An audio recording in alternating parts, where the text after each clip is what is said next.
नमस्कार। Sanskrit online classes में आप सभी का स्वागत है। पिछली क्लास में हमने हितोपदेश के अंतर्गत जो हमारा 5वां अध्याय था, जिसका नाम था गिर्द और मार्जार कथा, तो उसके ऊपर हमने चर्चा की थी। आज हम उसी क्रम को आगे बढ़ाते हुए हमारा जो अगला अध्याय है, 6ठा अध्याय, जिसका नाम है मृग काक कथा, तो उसको लेकर के हम चर्चा करेंगे। तो इसके अंतर्गत आने वाले जो गद्यांश हैं और जो पद्य हैं उनको लेकर के हम चर्चा करेंगे। तो आइए शुरू करते हैं। हमारा 6ठा अध्याय है जिसका नाम है मृग काक कथा। तो यहाँ जो मृग है और काक जो है वह आपस में वार्तालाप कर रहे हैं और जो जम्बुक नामक जो सियार है उसकी कथा का वर्णन इसमें किया गया है। तो देखिए, सबसे पहले गद्यांश दिया हुआ है, कुछ पंक्ति दी हुई है, तो उसको लेकर के चर्चा करते हैं कि त्याकरणे से जम्बुक है सकोपमा है, अर्थात इस प्रकार से सुन करके, इत्याकरण्य इस प्रकार से सुन करके, स जम्बुक है वह जम्बुक अर्थात वह जो सियार है वह सकोपमा है, अर्थात वह क्रोधित होकर के कहता है। वह जो जम्बुक सियार है वह उस कौवे की बातों को सुन करके क्रोधित हो जाता है और कहता है कि मृगस्य प्रथम दर्शने दिने भवान अपि अज्ञात कुलशील एव आसीत, कि जब मृग के साथ तुम्हारी पहली बार मुलाकात हुई थी, पहली बार जब तुम्हारी मित्रता हुई थी, तो उस समय तुम भी कैसे थे? अज्ञात कुल और अज्ञात आचरण वाले ही थे। तो वह जो सियार है वह क्रोधित होकर के कौवे से कहता है कि जब तुम इस मृग से पहली बार मिले थे तब उस समय तुम भी अज्ञात कुल वाले और अज्ञात आचरण वाले ही थे। तत्कथम भवता स एतस्य स्नेहानुवृत्ति उत्तरोत्तरम वृद्धते। तो कहता है तो फिर कैसे अब इस समय इस मृग के साथ तुम्हारा जो संबंध है, जो तुम्हारी मित्रता है, वो प्रतिदिन अर्थात उत्तरोत्तर वृद्धि को प्राप्त हो रही है, कि अब जो तुम्हारी मित्रता का जो बंधन है इस मृग के साथ वो लगातार बढ़ता ही जा रहा है।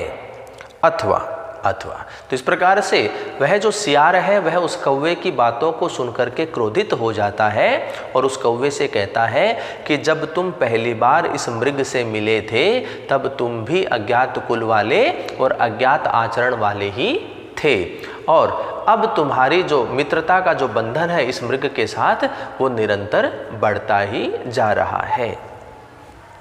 आगे पद्य दिया हुआ है, उसको देखिए कि यत्र विद्वज्जनो नास्ति श्लाघ्यस्तत्राल्प धीरपि निरस्त पादपे देशे एरंडो अपि द्रुमायते।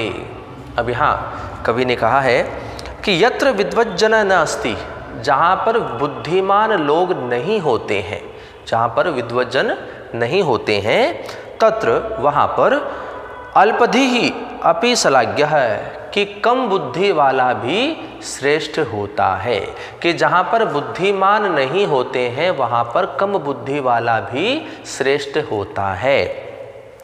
निरस्त पादपे देशे एरंड अपि द्रुमायते, कि निरस्त पादपे अर्थात वृक्षहीन स्थान पर, जहाँ पर कोई भी वृक्ष आदि नहीं होता है, ऐसे स्थान पर एरंड अर्थात जो एरंड का जो पौधा होता है वह भी द्रुमायते, वह भी क्या है? वृक्ष के समान ही होता है। तो इसी का वर्णन इस पद्य में कवि के द्वारा किया गया है। अगला पद्य देखिए, अयम निजम परो वेति गणना लघु चेतसाम उदार चरितानाम तु वसुधैव कुटुंबकम। यहाँ कवि के द्वारा कहा गया है कि लघु चेतसाम अर्थात जो लघुचित वाले होते हैं, अयम निज है परो वा इति गणना, यह मेरा है, यह पराया है, इस प्रकार की गणना करते हैं, अर्थात इस प्रकार की बुद्धि वो रखते हैं। कि लघु चेतसाम अर्थात जो लघुचित वाले होते हैं, अयम निज है यह मेरा है, परोवा और यह पराया है, इति गणना इस प्रकार की गणना करते हैं। तु उदार चरितानाम वसुधा एव कुटुंबकम, लेकिन जो उदार चरित वाले होते हैं वो वसुधा एव कुटुंबकम, उनके लिए तो सारी पृथ्वी ही कुटुंब के समान होती है। तो यहाँ कवि ने कहा है कि जो लघुचित्त वाले होते हैं, जिनका मन छोटा होता है, तुच्छ होता है, उनके लिए तो अयम निज है परोवा इति गणना, यह मेरा है, यह पराया है, इस प्रकार की वो बुद्धि रखते हैं। तू उदार चरिता नाम वसुधा एव कुटुंबकम, और जो उदार चरित वाले होते हैं, बड़े चित्त वाले होते हैं, मन वाले होते हैं, उनके लिए तो वसुधा एव कुटुंबकम, सारी पृथ्वी ही एक परिवार के समान होती है, कुटुंब के समान होती है। तो इसी का वर्णन इस पद्य में कवि के द्वारा किया गया है।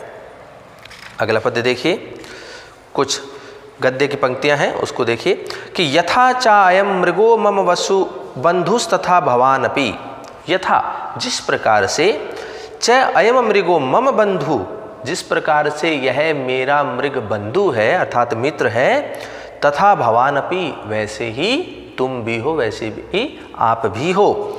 मृगो अब्रवीत, मृग कहता है, किमनेन उत्तरोत्तरेण, कि इस प्रकार की व्यर्थ की बातों से क्या लाभ है। किमनेन उत्तरोत्तरेण, इस प्रकार वाद विवाद से या व्यर्थ की बातों से क्या लाभ है, क्या प्रयोजन है। सर्वैर्कुत्र विश्रभा आलापे सुख मनुभवद्भिः स्थीयताम, तो यहाँ मृग कहता है कि हम सभी को एक साथ सार्थक स्थान पर एकत्रित होकर के और सुखपूर्वक अनुभव करते हुए रहना चाहिए। वह जो मृग है वह सियार और कौवे की बातों को सुनकर के कहता है कि हमें इस प्रकार की व्यर्थ की बातें नहीं करनी चाहिए, इसका कोई भी प्रयोजन नहीं होता है, कोई भी फल इसका नहीं है। हम सभी को एक स्थान पर सार्थक रूप से एकत्रित होकर के बातचीत करके और सुख का अनुभव करते हुए हमें एक साथ रहना चाहिए। तो इस प्रकार से वह जो मृग है वह कहता है। आगे पद्य दिया हुआ उसको देखिए कि न कश्चित कस्य चिन्ह मित्रम न कश्चित कस्यचिद रिपुः व्यवहारेण मित्राणि जायन्ते रिपुवस्तथा। अब यहाँ कवि के द्वारा कहा गया है कि कश्चित कस्यचित मित्रम न, कोई किसी का मित्र नहीं होता है, कश्चित कस्यचित रिपुः न, और कोई किसी का शत्रु नहीं होता। व्यवहारेण मित्राणि तथा रिपुवः जायन्ते, व्यवहार के द्वारा ही मित्राणि तथा रिपुवः, मित्र और शत्रु, जायन्ते अर्थात कहे जाते हैं। तो यहाँ कवि ने कहा है कि कोई किसी का मित्र नहीं होता और कोई किसी का शत्रु नहीं होता है, व्यवहार के द्वारा ही सभी मित्र और बंधु अर्थात शत्रु, मित्र या बंधु या फिर शत्रु कहे जाते हैं। तो व्यवहार के द्वारा ही मित्रता और शत्रुता का निर्धारण किया जाता है। तो इसी का वर्णन इस पद्य में कवि के द्वारा किया गया है। आगे गद्यांश है उसको देखिए, जो कि मृग काक जो कथा है वह आगे बढ़ती है इससे कि काकेनोक्तम, कौवे ने कहा, क्या कहा कि एवमस्तु अर्थात ऐसा ही हो, जैसा तुम कह रहे हो ऐसा ही हो। अथ इस प्रकार से प्रातः सर्वे यथा अभिमत देशम गतः, इस प्रकार सभी प्रातःकाल होने पर सभी अपने अपने इच्छित स्थान पर चले जाते हैं। एकदा एक बार निर्भय श्रृंगालो ब्रूते, एकांत में श्रृंगाल कहता है, सखे मृग, मित्र मृग, एतस्मिन् एव वनेक देशे सस्य पूर्णम क्षेत्रम अस्ति, कि इस वन के एक भाग में फसल से भरा हुआ स्थान है, क्षेत्र है। तदहम त्वाम तत्र नीत्वा दर्शयामि, वह तुम्हें मैं दिखाऊंगा, वह स्थान जो है मैं तुम्हें दिखाऊंगा। तो वह जो सियार होता है वह एकांत में जाकर के मृग से कहता है कि मित्र मृग, इस वन के एक स्थान पर एक भाग में फसल से भरा हुआ एक स्थान है जो कि मैं तुम्हें वहां ले जाकर के दिखाऊंगा। तथा कृते सति, और इस प्रकार से कहने पर मृग है प्रत्यम तत्र गत्वा सस्यम खादति, और वह जो मृग है वह प्रतिदिन वहां जाकर के उस फसल को खाने लगता था। ततो दिन कतिपयेन क्षेत्रपतिना तद दृष्ट्वा, तो कुछ दिनों के पश्चात जो क्षेत्र था, जो स्थान था, उसका जो स्वामी है वह देख करके, ऐसा देख करके पासास्तत्र योजिता, वहां पर जाल को बिछा देता है। अनंतरम पुनरागतो मृगः तत्र चरन् पाशेरबद्धो चिंतयत्। उसके पश्चात अनंतरम अर्थात उसके पश्चात आया हुआ वह जो मृग है वह चरते हुए अर्थात फसल को खाते हुए उस जाल में फंस करके चिंतन करता है, विचार करता है, सोचता है कि को मामितहम कालपाशादिव, कि कौन मुझे इस यमराज के काल के समान व्याधपाशात इस शिकारी के जाल से त्रातुम बचा सकता है, रक्षा कर सकता है। मित्रादन्य समर्थ है, मित्र के अलावा कोई भी इसमें समर्थ नहीं है।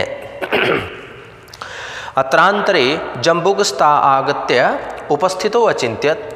इसी बीच में वह जो जम्बुक शियार है वह वहाँ पर आता है, वहाँ खड़े होकर के चिंतन करता है कि फलितस्तावद अस्माकम कपट प्रबंधम, कि जो मेरा कपट का जो योजना थी, कपट की जो योजना है वह फलीभूत हो गई है, सफल हो गई है।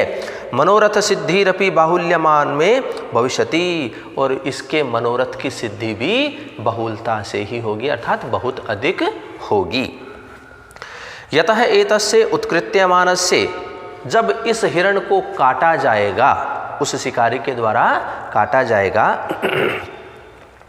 मांसा अशृंगलिप्तानि अस्थिनि मया अवश्यम प्राप्तव्यानि, तो मांस से और रक्त से लिप्त हुई हड्डियां मुझे अवश्य ही प्राप्त होंगी। तानि च बाहुल्येन मम भोजनानि भविष्यन्ति, और बहुत अधिक मात्रा में मेरा भोजन भी हो जाएगा। स च मृगस्तम दृष्ट्वा उल्लासितो ब्रूते, और उस सियार को वहाँ पर देख करके वह जो मृग है वह प्रसन्नचित्त हो करके कहता है, सखे अरे मित्र, छिंदी तावन मम बंधनम, मेरे इस बंधन को दूर करो अर्थात मुझे इससे मुक्त कराओ। सत्वरम त्राश्व माम, और मेरी इससे रक्षा करो।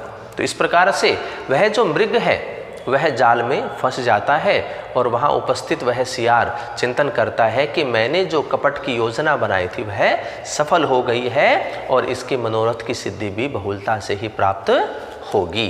तो यहाँ जो मृग है और जो सियार है उनके आपस का जो स्थिति है उसका वर्णन इस गद्यांश में किया गया है। तो एक बार पुनः हम इसके अर्थ को देखते हैं कि काके नोक्तम, कि कौवा जो है वह कहता है एवमस्तु अर्थात ऐसा ही हो।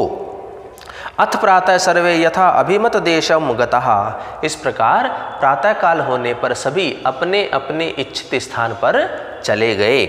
एक बार निभृ अर्थात एकांत में श्रृंगालो ब्रूते, श्रृंगाल कहता है सखे मृग, मित्र मृग, एतस्मिन् एव वनेकदेशे सस्य पूर्णम क्षेत्रमस्ति, कि इस वन के एक भाग में फसल से भरा हुआ स्थान है।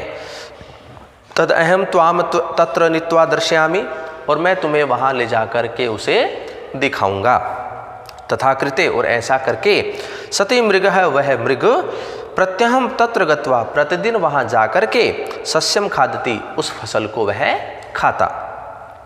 ततो दिन कतिपयेन, और कुछ दिनों के पश्चात, कुछ दिनों के व्यतीत हो जाने पर क्षेत्रपति ना, उस क्षेत्र का जो स्वामी है वह तत् दृष्टवा, ऐसा देख करके पाशास तत्र योजिता, वहाँ पर जाल को बिछा देता है। अनंतरम, इसी बीच या इसके पश्चात पुनरागतो मृग है, फिर से आया हुआ है मृग, तत्र चरण, वहाँ चरते हुए फसल को खाते हुए, पाशेर बद्धो, पास में बंद करके या फंस जाने पर, अचिंत्यत अर्थात उसने चिंतन किया, विचार किया कि को मामित है, कि कौन है जो मुझे काल पाशादिव, यमराज के काल पास के समान, व्याध पाशात, इस शिकारी के जाल से त्रातुम बचा सकता है। मित्रादन्य समर्थ है, मित्र के अलावा कोई भी इसमें समर्थ नहीं है। अत्रांतरे जम्बुकस्तत्रागत आगत्य है, इसी बीच वहाँ पर जम्बुक आता है, आकर के उपस्थित हो, और उपस्थित होकर के अचिंतित विचार करता है, सोचता है कि फलितस्तावद अस्माकम कपट प्रबंध है, कि मेरा जो कपट की योजना है, मेरी जो योजना थी कपट की, वह फलीभूत हो गई है। मनोरथ सिद्धिरपि बाहुल्य माम में भविष्यति, और इसके मनोरथ की सिद्धि भी मुझे बहुत अधिक होगी।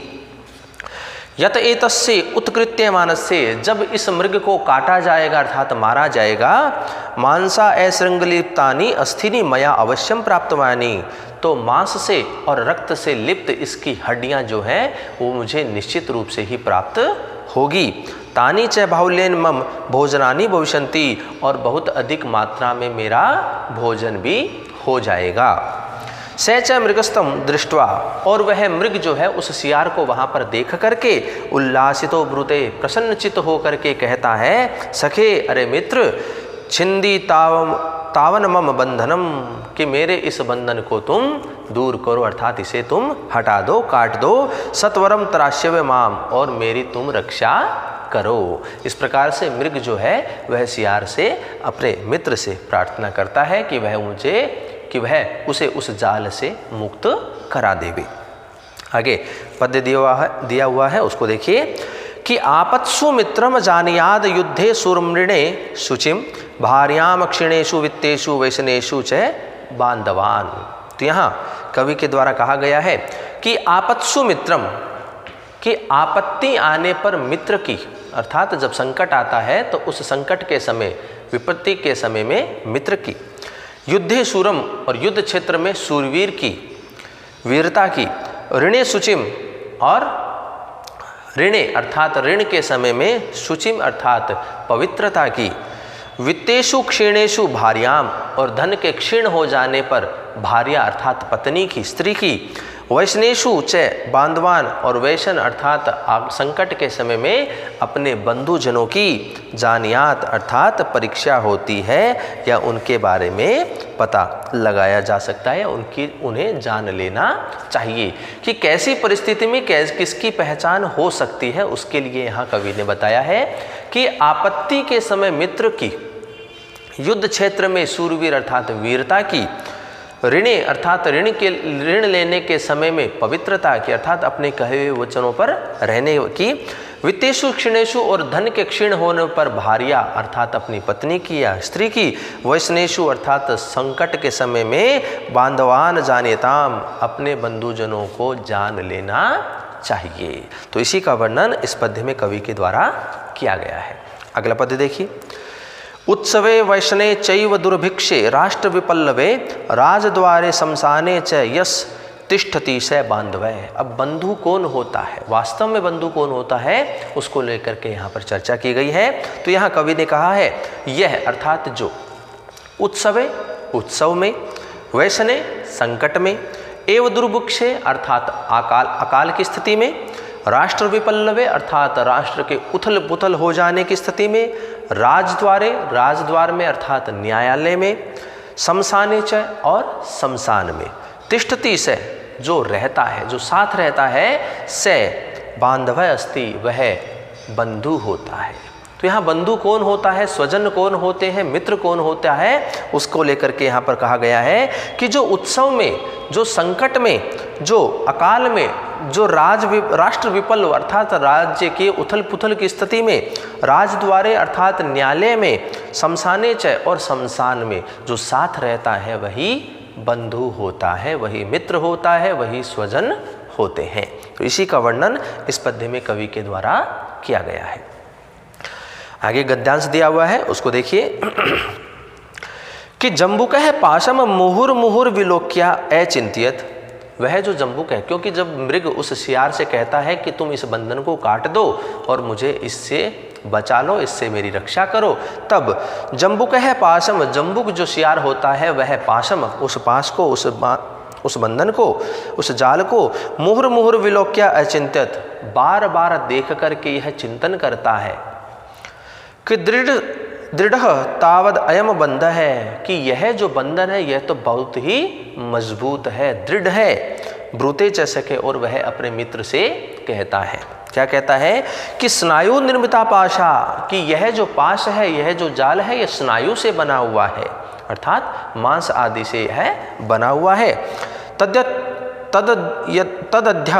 भट्टारक वारे कथम एतान दंतै स्पृशामि, और इस भट्टारक वार में अर्थात इस रविवार के दिन मैं इसे अपने दांतों से कैसे स्पर्श कर सकता हूँ। मित्र यदि चिते न अन्यथा, यदि तुम अपने मन में कुछ अन्यथा मन से नहीं सोचो, यदि तुम अपने मन में अन्यथा कुछ न सोचो, विचार न करो, तदा प्रभाते, तो प्रातः काल में यत त्वया वक्तव्यम, जैसा तुम्हारे द्वारा कहा जाएगा, तत्कर्तव्यम इति, तो मैं वैसा ही कर दूंगा या मैं वैसा ही करूंगा।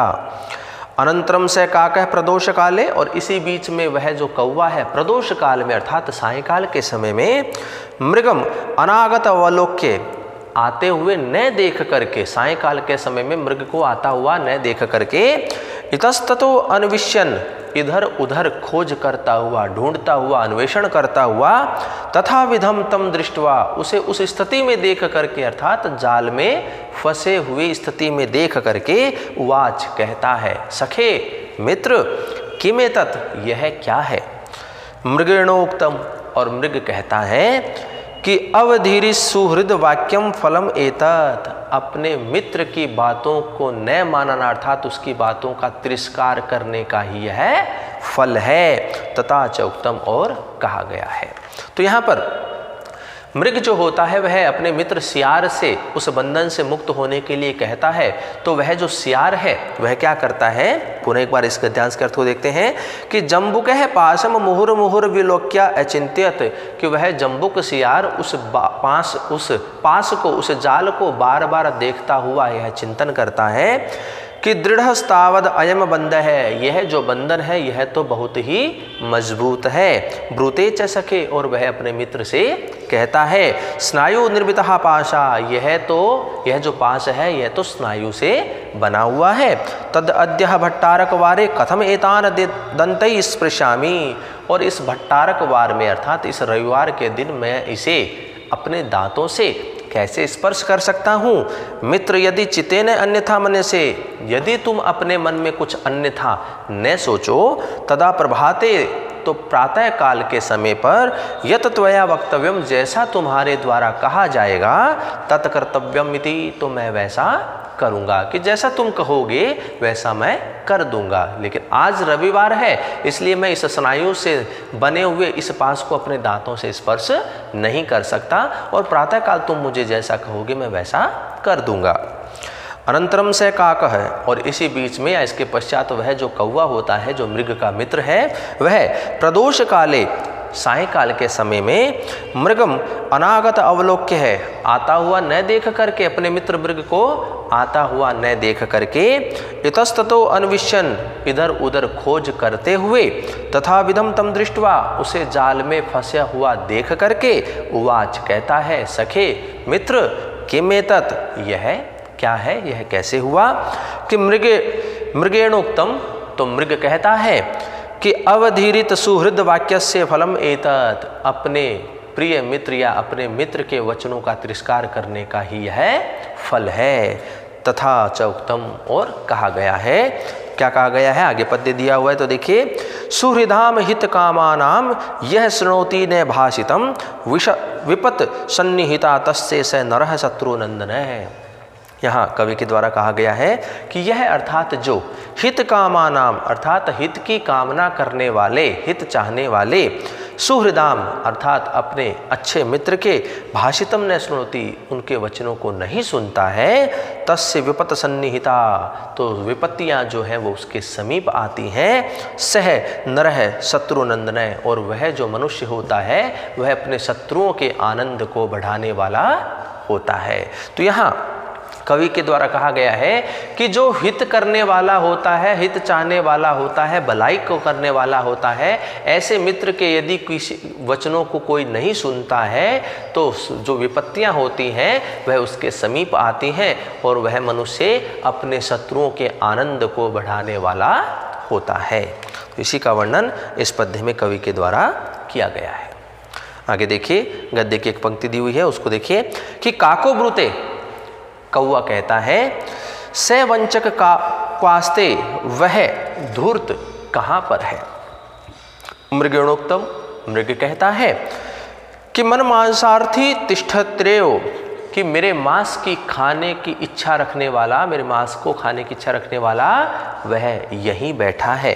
काको ब्रूते, कौवा कहता है, मित्र मित्र, उक्तमेव मया पूर्वम, मेरे द्वारा पहले भी कहा गया है। क्या कहा गया है कि अपराधो न मे अस्तिति नेतद विश्वास कारणम विद्यते ही नृशंसेभ्यो भयम गुणवतामपि।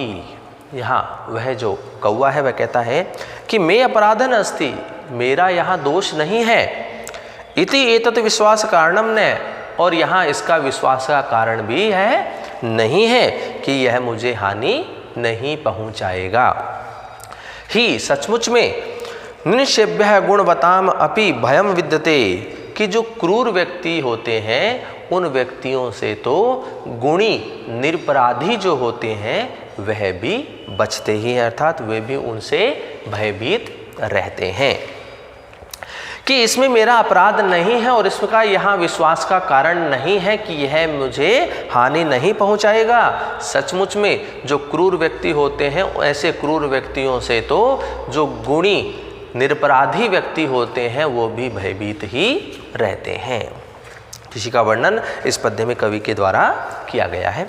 आगे देखिए, दीप निर्वाण गंधंच सुहृद वाक्यम अरुंधतिम न जिग्रंती न शृण्वंती न पश्यंती गतायुष। अब यहाँ कवि ने कहा है गतायुष है, अर्थात जो चले गए हैं, अर्थात जो मृत्यु को प्राप्त हो चुके हैं, जो आसन मृत्यु वाले व्यक्ति होते हैं वे दीप निर्वाण गंधम न जिघ्रंती, दीप के बुझ जाने पर वहाँ विद्यमान धुएं की जो गंध होती है उसे वो सूंघ नहीं पाते हैं।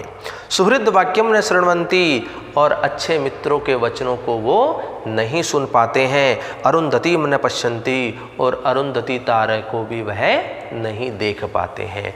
जो मृत्यु के समान होते हैं, जो आसन मृत्यु वाले व्यक्ति होते हैं, ऐसे वे व्यक्ति जो हैं वो दीप के बुझ जाने पर विद्यमान धुएं की गंध को सूंघ नहीं पाते, वो अपने अच्छे मित्रों के वचनों को सुन नहीं पाते, और वो अरुंधति नामक जो तारा होता है उसे भी वह देख नहीं पाते हैं। तो यहाँ पर इसी का वर्णन इस पद्य में कवि के द्वारा किया गया है।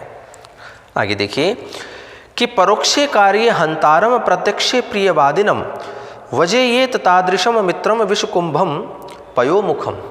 अब यहाँ कवि कहते हैं कि परोक्षे अर्थात पीठ के पीछे, परोक्ष में सामने न होकर के पीठ पीछे, कार्य हंतारम, कार्य जो होता है उसे विफल बनाने की चेष्टा करते हैं, अर्थात उसे बिगाड़ने वाले होते हैं। कि जो पीठ के पीछे या पीछे से कार्य को बिगाड़ने वाले हों, प्रत्यक्ष प्रियवादिनम, और प्रत्यक्ष अर्थात मुख के सामने वो प्रिय वचन बोलने वाले हों, तादृशम मित्रम पयोमुख है, तो उस प्रकार के जो मित्र होते हैं वो पयोमुखम अर्थात मुख पर दूध वाले, और विषकुंभम इव वर्जेत, और मन में विष भरे हुए घड़े के समान होते हैं, जिनका हमें वर्जेत, उनका त्याग कर देना चाहिए। कि मुख पर तो दूध लगा है और अंदर उसके विष भरा हुआ है, तो ऐसे उस घड़े का हमें परित्याग कर देना चाहिए। जिस प्रकार के ये मित्र होते हैं जो पीठ पीछे बुराई करते हैं, कार्य को बिगाड़ने वाले होते हैं, और मुख के सामने वो प्रिय वचन बोलने वाले होते हैं। तो यहाँ कवि ने कहा है कि परोक्षे कार्य हंतारम, कि जो पीछे से कार्य को बिगाड़ने वाले हो, और प्रत्यक्ष प्रियवादिनम, और प्रत्यक्ष रह करके सामने से वो प्रिय वचन बोलने वाले होते हैं, तो तादृशम मृतम, तो ऐसे उन मित्रों को पयोमुखम, मुख पर दूध लगे, और विष कुंभम इव, और विष से भरे हुए घड़े के समान वर्जेत, उनका परित्याग कर देना चाहिए। तो इसी का वर्णन इस पद्य में कवि के द्वारा किया गया है। अगला देखिए पद्य, उपकारिणी विश्रब्धे शुद्धमतौ यह समाचरति पापम तम जनमत सत्य संध भगवती वसुदे कथम बहसी। अब यहाँ कवि ने कहा है कि यह अर्थात जो उपकारिणी, उपकार करने वाले पर, विश्रब्धे, विश्वास करने वाले पर, शुद्धमतौ, सीधे साधे जो रहने वाले व्यक्ति हैं उनके ऊपर, पापम समाचरती अर्थात धोखा देने का कार्य करते हैं। तो यहाँ कवि ने कहा है कि जो उपकार करने वाले पर, विश्वास करने वाले पर, और जो सीधा साधा रहने वाला जो मनुष्य है उनके प्रति या उन पर धोखा देने का जो कार्य करते हैं, हे भगवती वसुदे, हे पवित्र वसुधा, हे पृथ्वी, हे पूज्य पृथ्वी, असत्य संधे तम जन्म त्वम कथम वहसी। तो ऐसे झूठी प्रतिज्ञा वाले, झूठे वचनों वाले अर्थात ऐसे कपटी व्यक्तियों को तू कैसे धारण करती है। तो यहाँ पर कवि ने इसी का वर्णन किया है। एक बार पुनः इसके अर्थ को देखिए। कवि ने कहा है कि जो उपकार करने वाले पर, विश्वास करने वाले पर और सीधे साधे मनुष्यों पर पाप अर्थात धोखा देने का कार्य करता है, तो हे पूज्य पृथ्वी, ऐसे असत्य प्रतिज्ञा वाले अर्थात झूठे वचनों वाले, या हम कहें कि ऐसे कपटी मनुष्यों को तुम कैसे धारण करती हो। इसी का वर्णन इस पद्य में कवि के द्वारा किया गया है। अगला पद्य देखिए। दुर्जनेन समम सख्यम वैरम चापि न कार्येत, उष्णो दहति चांगारः शीतः कृष्णायते करम। यहाँ कवि ने कहा है कि दुर्जनेन समम, दुर्जन के साथ में, जो दुष्ट होते हैं उनके साथ में, सख्यम वैरम च अपि न कार्येत, न तो मित्रता करनी चाहिए और न ही शत्रुता करनी चाहिए। कि दुर्जनेन समम सख्यम वैरम च अपि न कार्येत, कि दुर्जनों के साथ में मित्रता और शत्रुता दोनों ही नहीं करनी चाहिए। क्योंकि उष्ण है अंगार है करम दहती, गरम जो अंगारा होता है वह करम दहती, हाथ को जला देता है। शीतम च करम कृष्णायते, और शीतल होने पर वही अंगारा हाथ को काला कर देता है। तो कवि ने कहा है कि जो दुष्ट होते हैं, जो दुर्जन होते हैं, उनके साथ में मित्रता और शत्रुता नहीं करनी चाहिए। उदाहरण प्रस्तुत करते हुए कवि ने कहा है कि अगर गर्म उष्ण अंगारा है तो वह हाथ को जला देगा, और वही अगर शीतल है तो हाथ को काला कर देगा। तो इसलिए दुष्टों से कभी भी मित्रता या शत्रुता नहीं करनी चाहिए। इसी का वर्णन इस पद्य में कवि के द्वारा किया गया है। अगला पद्य देखिए। प्राक पादयो पतति खादति पृष्ठ मांसम, कर्णे कलम किमपि रौति शनैर विचित्रतम, छिद्रम नृप्य सहसा प्रविशत्य शंकः, सर्वमखलस्य चरितम मशकः करोति। यहाँ दुष्ट जनों की जो प्रवृत्ति होती है किस प्रकार की होती है, और मच्छर के उदाहरण को प्रस्तुत करते हुए यहाँ दुर्जनों की जो प्रवृत्ति होती है उनको स्पष्ट किया है। तो कवि ने कहा है कि प्राक पादयो पतति, पहले पैरों में गिरता है, पृष्ठ मांसम खादति, पीठ पीछे मांस को खाता है, कर्णे किमपि विचित्रम कलम शनैरोति, और वह कान के समीप आकर के विलक्षण सा, विचित्र सा और मधुर धीरे धीरे स्वर करता है, गूंजता है, गुंजन करता है। छिद्रम निरूपे, और छिद्र को देख करके अशंकः, बिना किसी शंका के, सहसा प्रविशति, अचानक से प्रवेश कर जाता है। इत्थम, इस प्रकार से, मशकै अर्थात मच्छर, खलस्य सर्वम चरितम करोति, दुष्ट जनों के सारे चरित्र को करता है, अर्थात सारे कार्यों को करता है।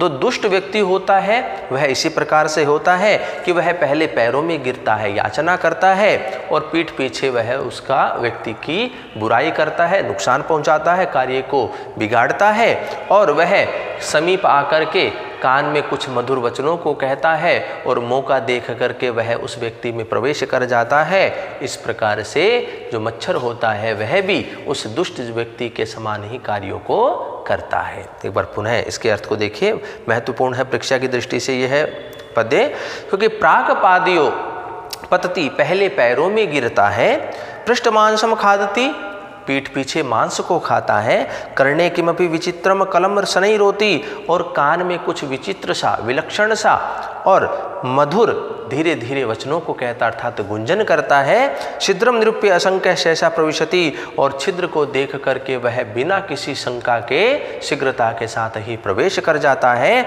इत्थम, इस प्रकार से, मशक जो मच्छर है वह खलस्य सर्वम चरितम करोति, दुष्ट जनों के समस्त कार्यों को, चरित्र को करता है। तो इसी का वर्णन इस पद्य में कवि के द्वारा किया गया है। अगला पद्य देखिए। दुर्जन है प्रियवादी च नैतद विश्वास कारणम, मधु तिष्ठति जीवाग्रे हृदय हलाहलम विषम। यहाँ कवि ने कहा है, दुष्ट व्यक्तियों की प्रवृत्ति को लेकर के ही बताया है।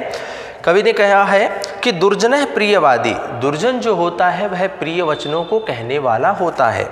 एतत् विश्वास कारणम न, तो ऐसा विश्वास का कारण नहीं है कि जो दुष्ट होते हैं वो मधुरभाषी होते हैं, प्रिय वचन बोलने वाले होते हैं, किंतु यही प्रिय बोलना उनके विश्वास का कारण नहीं होता है। जिह्वाग्रे मधु तिष्ठति, जीभ से मधुरता होती है, अर्थात जीभ में तो उनके मधुरता रहती है। हृदय, और हृदय में, मन में, चित्त में हालाहलम विषम वर्तते, भयंकर विष भरा रहता है। उनके मन में जो है वो भयंकर विष भरा रहता है। यहाँ विष से तात्पर्य है कपटता, कपट भरी रहती है।